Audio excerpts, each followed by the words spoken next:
the draft is right around the corner. We're looking for players. We're going to dive into this. Will, this is, I feel like we could have just put on the tape from last year, the year before, and the year before off season and just played it again.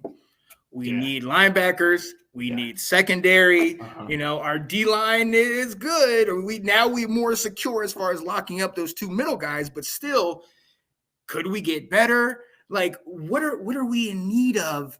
And not even just like a skill, like a position or a player or something like that, but what is it like? Is it a hunger? Is it is it what Chase had that first year? Like, what are we in need of that the draft might help us? Yeah. No, you're right. I mean, and what's kind of exciting about tonight's conversation and the draft is going to be, we've got some holes that we have to fill. You said it last year. Everybody outside of Ashburn, Virginia, was wondering why we weren't doing more for our linebackers than they were. Yep. And we are, rinse and repeat, saying, we need depth at linebackers.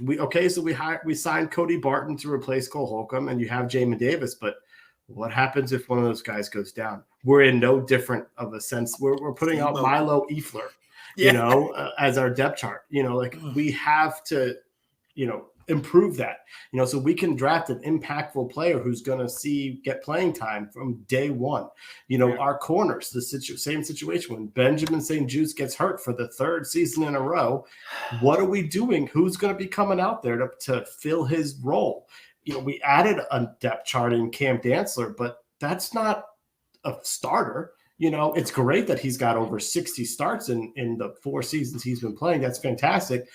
Love that as my fourth corner. So I'm not putting Danny Johnson out there, but we need more impactful players. And so that's what is exciting about this draft is because, when we see it, there's a chance if they're listening to us that they will plug in some holes with exciting players who are going to get a chance to play from day one versus a third running back or third quarterback, right. or undrafted free agents as we had last year.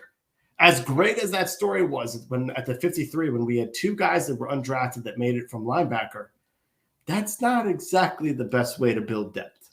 No. That you want to be relying on depth. Let them come through the practice squad and earn their way on.